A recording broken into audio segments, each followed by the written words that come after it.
All right, all right. Welcome to the Hoops Rehab Show on a Sunday night. What's going on, Eric? What is going on? Can't believe it's already week 12 in the season. It's crazy.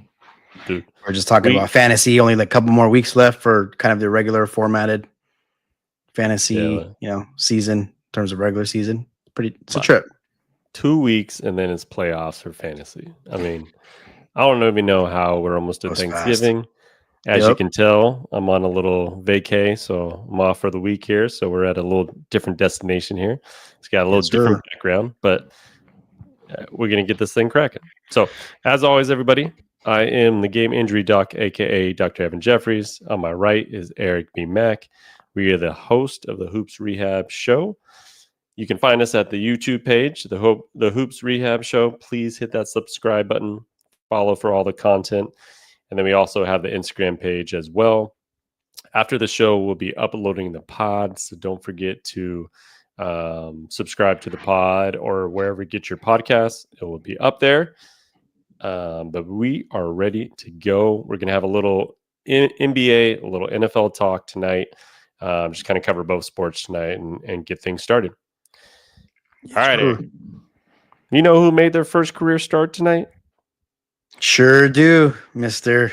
Sanders. Mr. Long and Sanders. anticipated wait, I guess.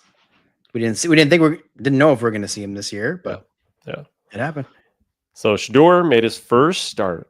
And did you know, Eric, that he became the first quarterback to start their first game and win a game since 1995? 30 years. Eric. Damn. 30 First years So a quarterback to make their first start ever, obviously, whether and then for the Browns. for the Browns. Got it. Yeah. Got it. Yeah. Yeah. So So, then, yeah, and I obviously, mean, it's pretty remarkable because I think I don't know the number, but I remember seeing something like how many quarterbacks they've gone through, in the last like 30 years. I mean, obviously, there's a few years there that they weren't in existence, because they moved to Baltimore. But yeah, I think since like '01, like it's a crazy number, like 20 quarterbacks or something like oh, that. yeah. So Yeah. so that it's impressive, in a sense when you realize like the organization that he's playing for, and that's insane. So, what do you make out of his first start? Like the good, the bad. I mean, obviously, you got to win, but what do you make out of it? Yeah, I mean, at the end of the day, it's like it's a results, business. It's a win or loss business, and so when you look at it that way, obviously, you look at the opponent, but it was on the road, and it's not like the Browns were world beaters as well. So some may think like, hey, maybe the Raiders are finally going to get a win because you're playing a team not that great. So, obviously, look at the stat line, 11 for 20. Sometimes that doesn't say everything. I like some of the plays he made out there. One touchdown, had an interception as well, and so I wouldn't go crazy saying like, "Hey, he should have been the number one pick," but it could have gone way worse, right? It could have been the exact opposite of what happened, and people would have been kind of all over him. So you do have to give him his props just for leading a team to a pretty convincing victory. Yeah, obviously the numbers are okay in terms of stats and all that, but he did make some nice plays, had a couple nice Yeah, throws down the field, right? Showed his arm strength, showed his yeah, ability to kind of move around in the pocket. move around. Definitely didn't get as sacked as he's been in the past, like kind of staying holding on to the ball too much. Now, when you look at kind of his overall cockiness, to say, he was kind of talking before the game. This is what you all been waiting for. And then after the game, imagine what he would look like just having a whole training camp, if he had the whole year of starting. So if I'm a Browns fan, I'm at least excited because you want your quarterback to have charisma. You want your quarterback to be Yeah. about himself and ready to kind of battle, and like feel confident about it. So I don't mind that, especially coming from the Browns because they've had nothing over these years. I mean, they've let some of these quarterbacks go as well, like Baker Mayfield, right? So I kind of like it. You just got to be able to back it up. Yeah, yeah. I mean, I would imagine his charisma, him being charismatic, has like kind of gotten him where he's at now in the NFL, and so to kind of handcuff him there wouldn't be right. And so yeah, you gotta if you could talk the talk, you gotta eventually walk the walk, right? You're gonna be probably putting on like a target that you may not, you're gonna really have one. So maybe there's some times that he'll probably have to, learn things to kind of keep things short and maybe not say certain things. But I think what he's kind of telling the world is hey, I should have been drafted with intentions to start this year, and I would have had a training camp and practice. I would have been the number one guy. I would have gotten more snaps in practice, and you would have seen this earlier. As kind of how I took it. So I think, yeah, Browns just got to play him and see kind of what they got. And, maybe give like you said, the fans like something kind of exciting to watch, which, hey, it looked decent today. Yeah, for sure. And then you got another team on the other side of the Oh boy, sidelines. I knew we were getting here. Shedeur wanted to go to. Yeah, obviously, most teams obviously passed him multiple times in the draft. But then you go hire Pete Carroll. You trade for Geno. You go get the top running back with obviously a very high pick, and you hire Chip Kelly. Yeah, kind of forgot about that, to be honest, until I recently. I just don't understand that hire, knowing that Pete Carroll is your coach, and you go with somebody that has had a tumultuous career in the NFL. Yes, he's saved his career, I guess, by winning a championship in Ohio State because he turned that team around a little bit. I could be the coordinator at Ohio State, offensive coordinator. We would do well. I mean, let's be honest. Obviously, they were good to begin with, right? Yeah. And what he did at UCLA, I mean, I just can't take it anymore. So I just don't understand why they would have hired him in the first place, especially when you knew Pete Carroll was your coach. What do you make of that? You know what? It's been, obviously, I'm sure there's others, but I can't think of just one of the bigger falls in terms of coaching. I mean, what he was doing in Oregon there for a while, I mean, it was tremendous, right? And then can't blame him for taking a crack, right, of the NFL. I think it's something that a lot of coaches would do. But ever since then, I mean, obviously, like you and I being UCLA fans, I mean, we were excited when he got hired, and we thought we were going to see, Oregon South, I guess, if you will, and that didn't turn out great. And so, yeah, I mean, kind of going back to your main point, I don't see like Pete Carroll and Chip Kelly and kind of being on the same page and, things like that. I think that was a huge mistake, obviously. And the Raiders they're the Raiders right now. They're bad. And not that I expected it to be good, but I at least expected it to look a little better than it is right now with, veteran quarterback, which I think we should all know. We already know what that is, but veteran quarterback and then obviously a veteran coach. But at least for their first, little over half of season, it's kind of same old Raiders. Yeah, I mean, the Raiders are going to be the same thing, man. They're just awful. They are now, 2-9, so they can be vying for that number one pick.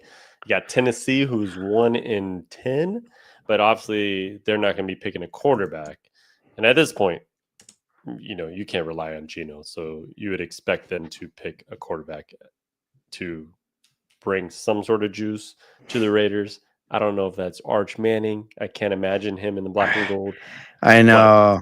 Mendoza. I mean, I just see that going ugly too. Yeah. And to be honest, we'll see if Pete Carroll's can even stick it out, right? Like, I mean, yes, yeah, he signed his contract, but I don't know. I mean, I guess you got to give him one more year and kind of see where he's at and see where his head is, but they're gonna have to change some things around. Oh yeah, yeah. It's I mean, the thing is with Pete Carroll, right? It's not going to be just a super long term thing, But let's say if he was going to coach there 3-4 years, that first year, there's going to be some adjustment periods, right? You got to kind of, look under the hood a bit to see what's been going on and maybe make some changes. But it's just, I don't know. It like, obviously he's not a long term coaching hire. So it's just, that's what's, I think, making it worse. I'm sure for Raider fans, it's like you kind of expected like some instant success just because of this. And, kind of thinking like, okay, they were, not that they were good last year, but you think like, all right, like they had a quarterback and maybe, competent coach, it can get some wins, but it's not been the case. And it's not, I don't think it's going to get any better for them this year. That's for sure. Yep. But let's go to the other end now. Yeah. Who I think is the best team in the NFL, the Los Angeles Rams, who now hold the biggest point differential at plus 127 in the league. They have the best defense, giving up only 179 points in 11 games, even better now than Houston. They've won 6 in a row. Are they going to the Super Bowl? Well, I mean, they were my Super Bowl pick, so I do got to stick with them. I don't think anything has told me otherwise. So they're number one in the NFC right now by a game. So they do have to finish ahead of Philadelphia because we know Philly has a tiebreaker. But yeah, they're firing on all cylinders right now. Had a couple huge home wins against Seattle and then Tampa, two kind of conference and division foes. And so, I mean, we talked a little bit about their schedule. They do got some tough games: Detroit, at Seattle, play Arizona a couple times. I mean, division, they should get those wins, but division games can be tough at times. So, I think, yeah, I think they, don't have a lot of holes. They're pretty good offensively, really good defensively. They've kind of turned into an awesome defense when just 2 years ago it was really like a no-name defense, and now they got some quality guys and household names and whatnot. So yeah, I mean, hey, 1-6 in a row, biggest point differential, number one seed in the NFC right now. It's hard to say that they, they really should be the favorites, obviously. Yeah, I just think that overall offensively, they are such a juggernaut there, especially with the way Stafford's playing. I mean, they can run the ball, they can pass the ball, and their defense is just elite at this point. Now you look at the AFC and you got the Patriots that are now have won how many in a row? 9 games in a row, and that's sitting at 10-2. And every week they just keep winning. And no matter how much I wouldn't say you doubt the Patriots, but no matter how much you kind of like not give them as much credit, they just keep winning. So it'd be interesting to see where they kind of end up in the AFC. Like, how is this going to look going into the playoffs? Are they actually going to be that team that could to win it all? I'm still not sold. Are you sold? Patriots, yeah, I think they're like we see this often in multiple sports where just they're a year or two too early in terms of like seeing like the ultimate success, which is making the Super Bowl and winning it, obviously. So I think we're probably beyond the like, hey, I mean, they're a good team, right? And they're really have an amazing chance to win the division. And when you win the division, you get a home game, right? And if you could take care of business, win that home game, you're already, if you're the first seed, which is possible now, you got to bye and you got a home game in the division round, right? And you win that, and you're in the conference finals. So they're, I still think their ceiling is probably the conference, the AFC championship.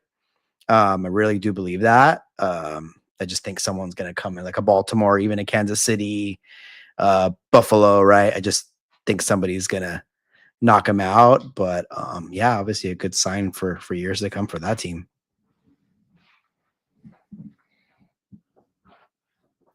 Yeah, for sure. Now you mentioned a team who we're going to get into, the Kansas City Chiefs, and you kind of mentioned them like they're in the playoffs right now. Like they could play the Chiefs.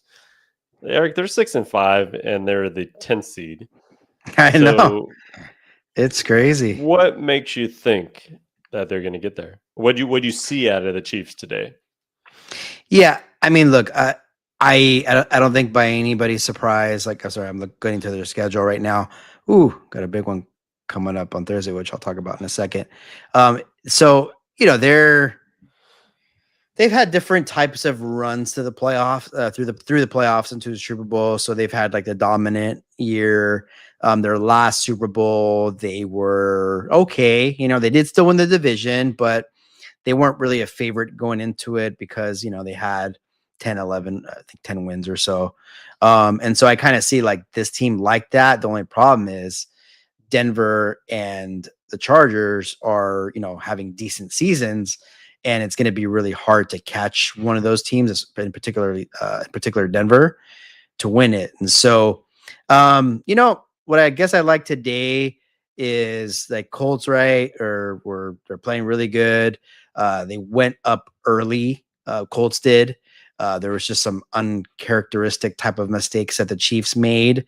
Kind of to the point where you're like, man, I guess this is like truly it, at least for this season, until they kind of maybe regroup.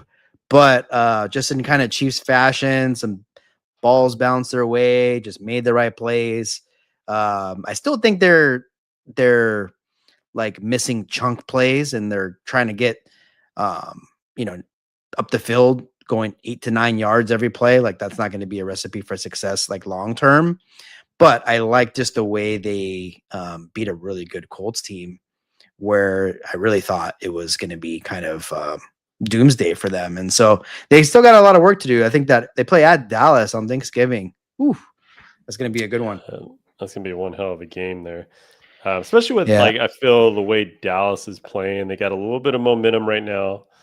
I guess one I like their thing, schedule though. If you take a look yeah, at it, but kind of moving forward, yeah, I would say one yeah, thing at least they got going was they got Kareem Hunt going a little bit, so he had 100 yards, which is like yeah, they never really have the running game going. So if you can kind of get that going, at least it can help you kind of when you get into January and stuff like that. But what were you going to say about their schedule? yeah. So I think they've had one of the tougher schedules this year. Playing the Eagles, playing Baltimore, Detroit, at Buffalo, at Denver.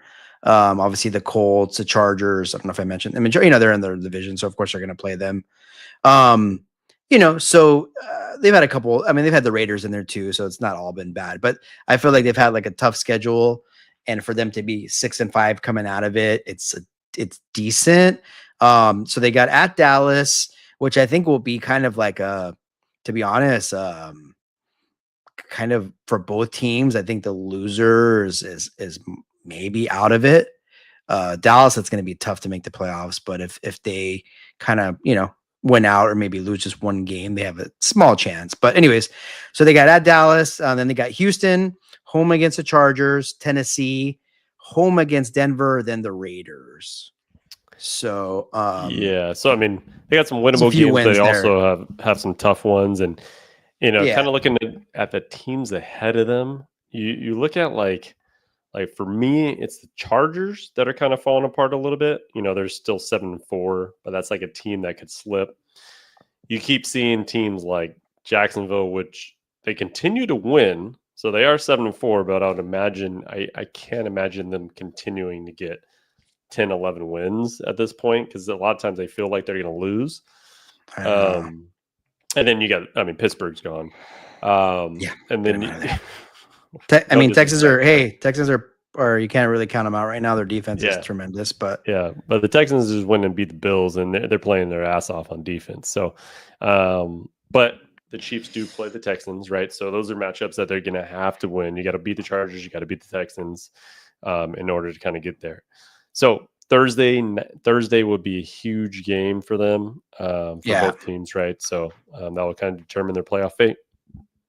Yeah, because I mean, realistically, like there obviously 7 teams make it. So the teams that I think that are probably like most definitely make it are Patriots, Broncos, Colts, Ravens, probably the Chargers and the Bills. So that's already 6 teams, So it's going to come down to like basically maybe Chiefs, Steelers, or Jaguars, right? And so I think Jaguars beat the Chiefs, I think, this year. So hey, that's that they have a tiebreaker. So things like that matter.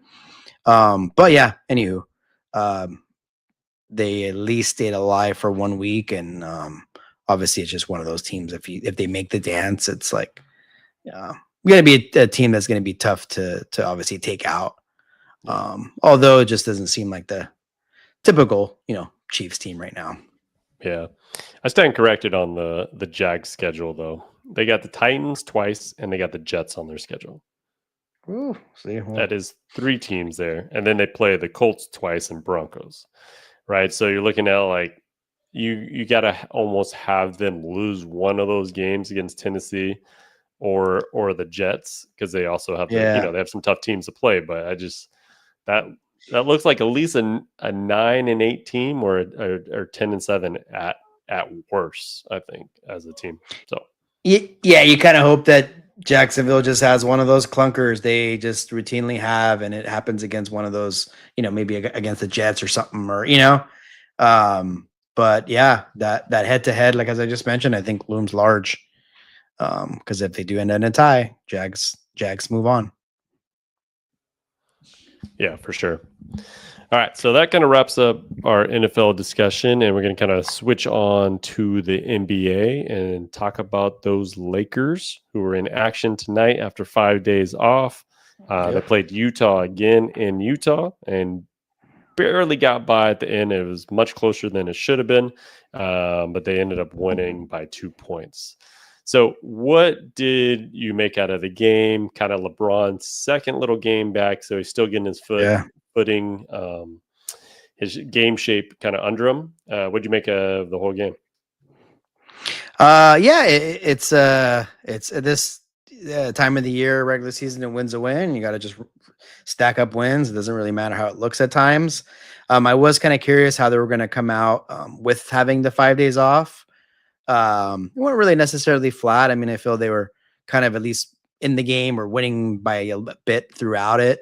I know they had built a little bit of a lead there pretty late in the fourth. There was, 9, 10, 11 points, and obviously led him back in the game and really could have lost the game if who was it? That it was a Keontae George, right? That shot that 3 at the end.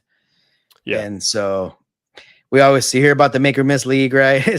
It's we're singing a different tune if that ball goes in, right? We're just talking about how, oh man, like this is like a loss you're going to remember at the end of the season when you're you lose the 3rd seed by a game or whatever, right? Or you miss out on the 2nd seed by a game, things like that. But yeah, I think it's look, it's things are kind of settling in. It's only LeBron's 2nd game, but as you can see, he was once again, not a top 2 scorer, right? And so we got Luka and Austin Reeves leading the way, and I don't know, it's looking like it might be that way for the season.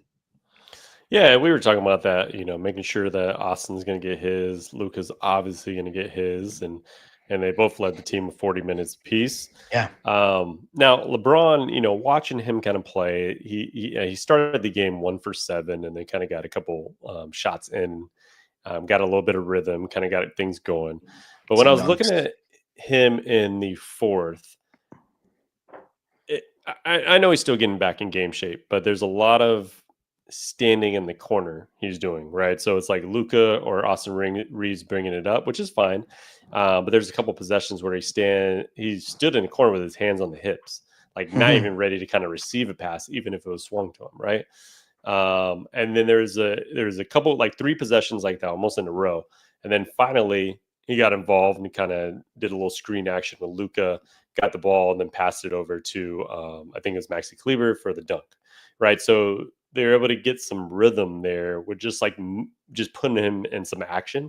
But I can't tell if it was, all right, let LeBron get a couple rests on a couple possessions because obviously he's getting back in game shape, or is this just the new design that LeBron's going to be more of a decoy, and then when he's ready to kind of get into action and kind of preserve him, he will. So it's kind of interesting to me. What do you make of kind of LeBron being more third wheel versus the main facilitator and the main point person? Yeah, it's going to be, he played 34 minutes. I think the fact that they played one game off 5 days, played another was just a weird, quirky part of their schedule. So it is going to take some time to kind of catch his wind. And so I think it's a little bit of a mix. He was standing in the corner probably because he was exhausted. He did play 34 minutes. So I figure, we'll see, but that's going to probably be his tally, as his average or so. 34 to 36 minutes, probably would be, best case scenario, hopefully. But yeah, like he scored 17 points tonight. He was 0 for 4 from 3, right? So if he makes a couple of those, he's at that like low 20s range. And so kind of where I would expect him to see. And so I guess I don't know, we probably could make our best judgment, or best opinion of how he's going to be used, which is just kind of crazy to think that that's how we're talking about him now. Maybe like, 6, 7 games, 5 to 7 games coming up, which they will come soon here because they will play on Tuesday against the Clippers. Yeah, and I mean, what you could look at as a positive is he obviously led the team last time with 12 assists, and then tonight he had 8 assists, so tied Luka for the lead there with assists, which is great. Yeah. essentially what you want out of LeBron right now. Yes, he can score. Yes, he can kind of get nights where he probably can get 30 or get 25.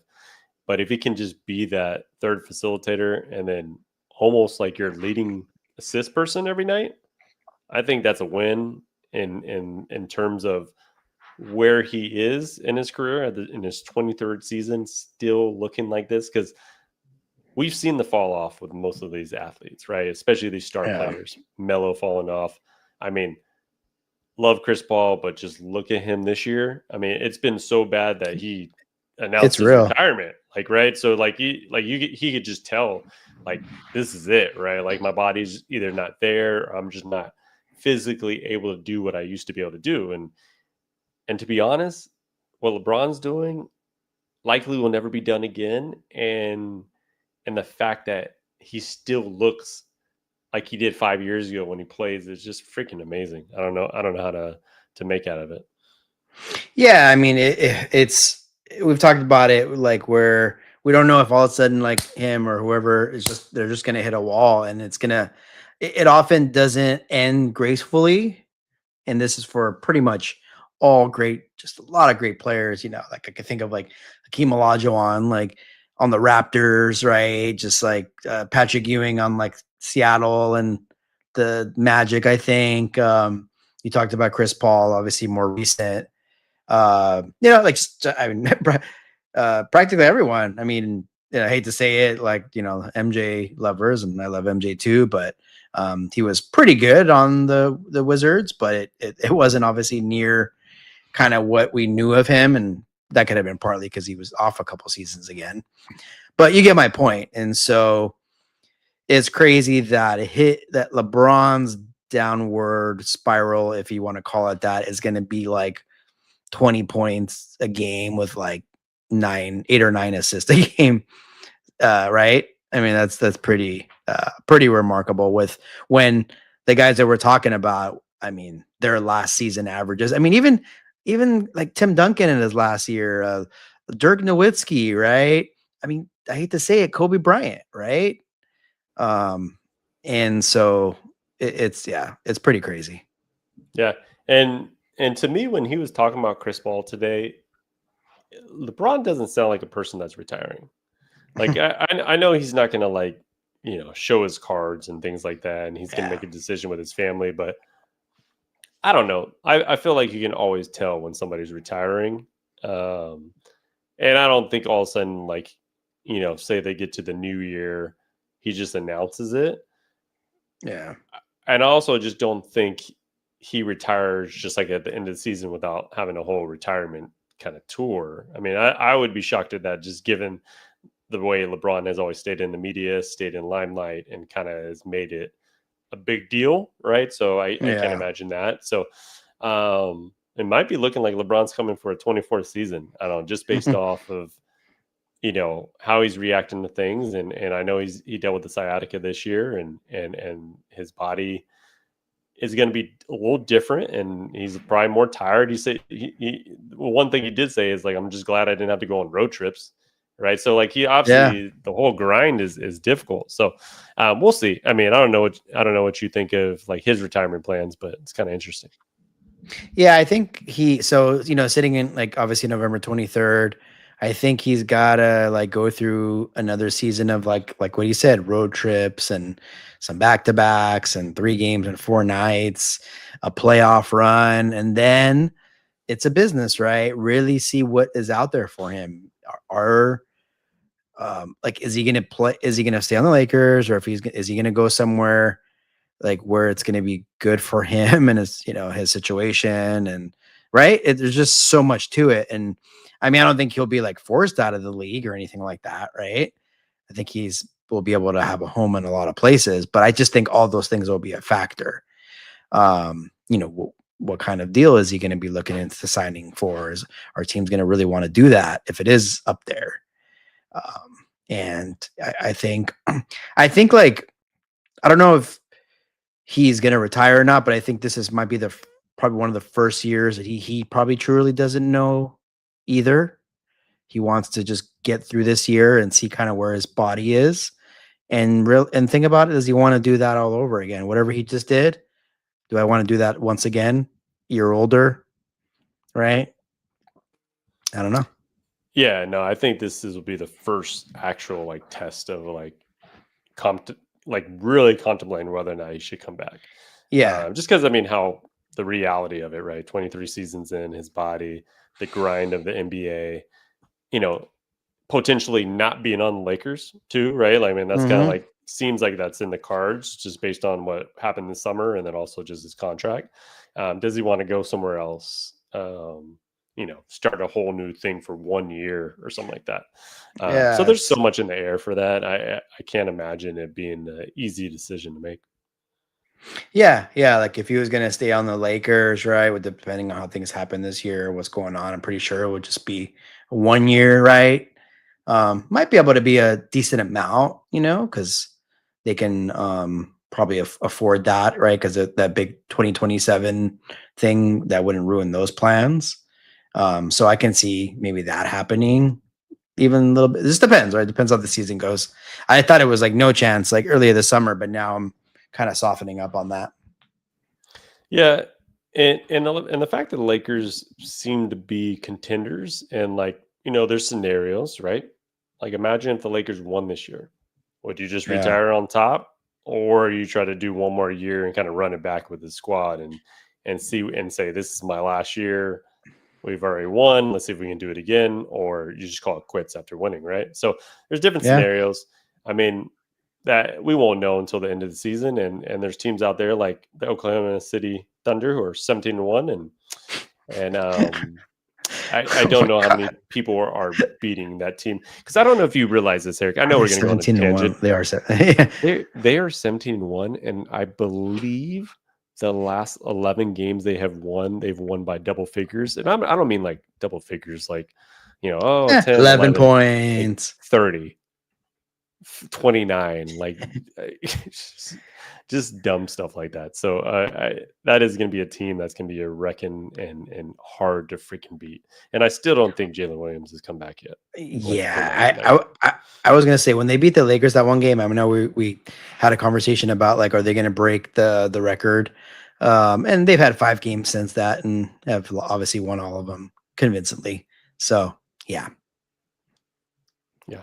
I mean, yeah, Jalen Williams is still not back. So they're going to be a team that's going good, to freaking dominate. yeah, good times. I can imagine. I'm sure SGA is like has a crazy, yeah. Gosh, I see him. Yeah. Wow. Anyways, yeah, it's you play the game right, and you never know what could happen, right? And obviously, we don't want an injury, but injuries happen, weird things, quirky things happen. But yeah, I mean, they're going to be overwhelming favorites going into the playoffs. Yeah, that's for sure. Um, Anyway, so we got to get to a couple injuries here, especially in the yeah. NFL and the NBA. The first one I wanted to get into was Alvin Kamara, the Saints. He's having a rough year overall as a running back.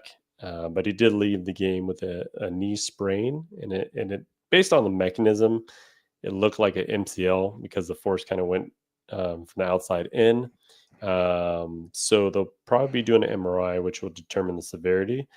And typically, grade 1 is that mild sprain, so that's a 1 to 2 week type of thing. And if it's anything beyond that, like a grade 2, that would be like a 4 to 6 week type of injury there.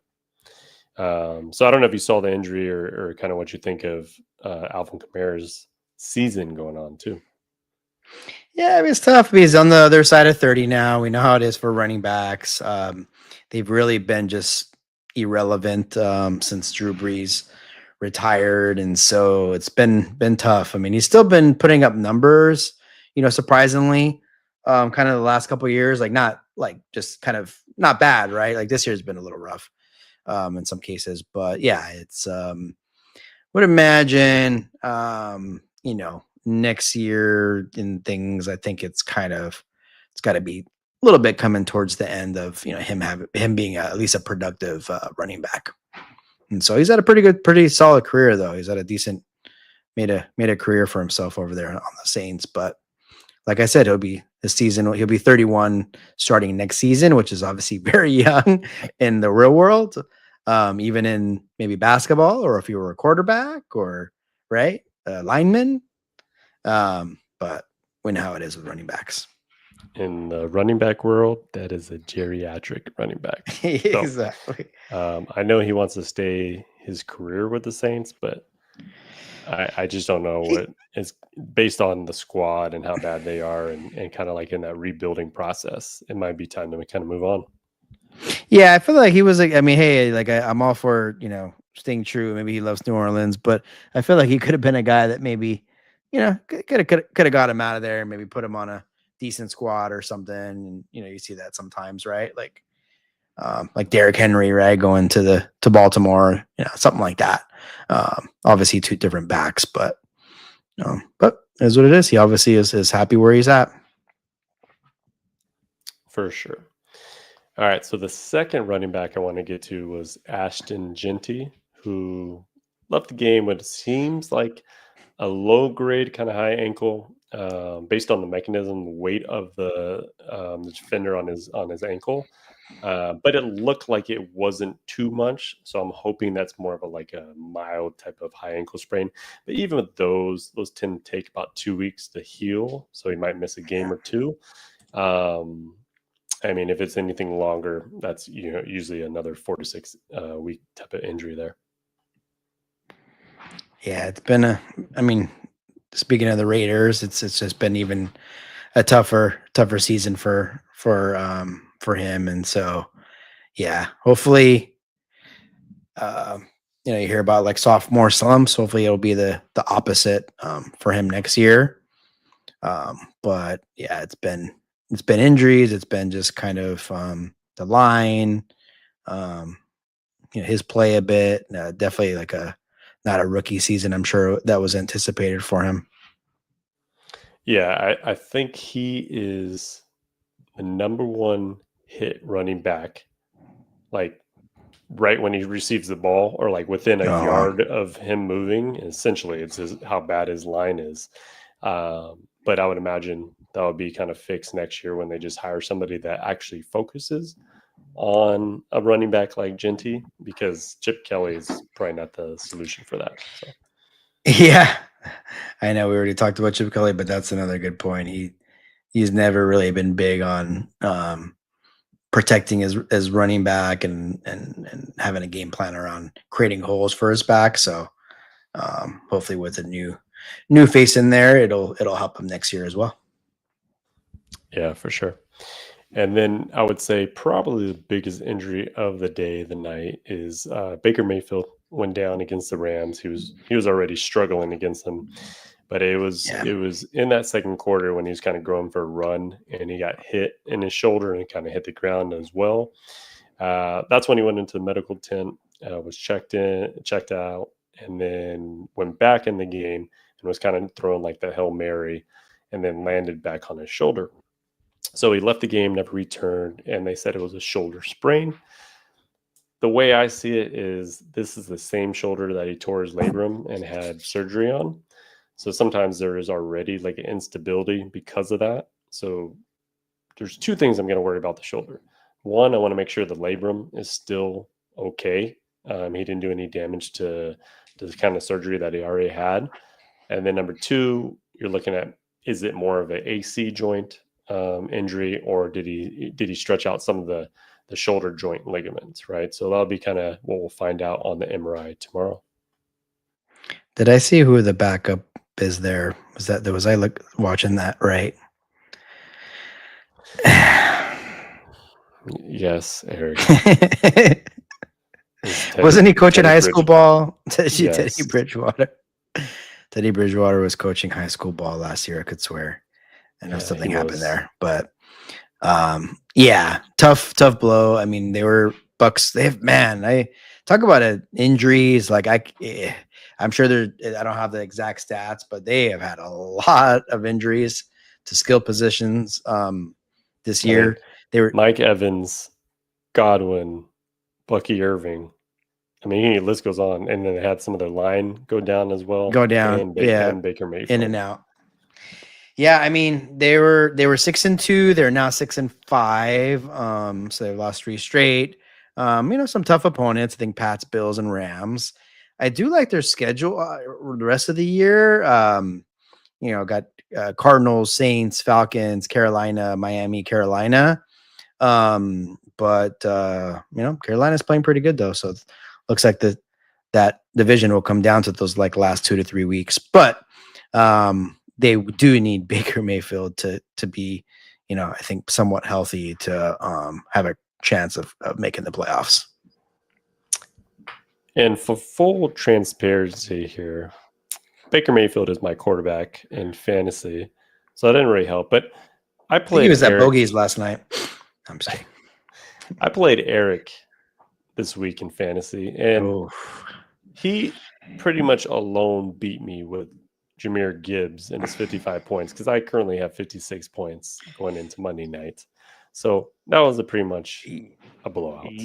Yeah, I wasn't expecting that, because my fantasy team has been pretty up and down this year. I've had some just ugly weeks, so I hate to tell everybody the score, but it is 179 to 56.6. I mean, we're a PPR league, as you could probably imagine, so sometimes the points get up there. But yeah, it was a rough one, and it was a good one if you had Jahmyr Gibbs. Obviously, he's had a pretty good season, but you're kind of waiting for the coming out party, and he came out all right.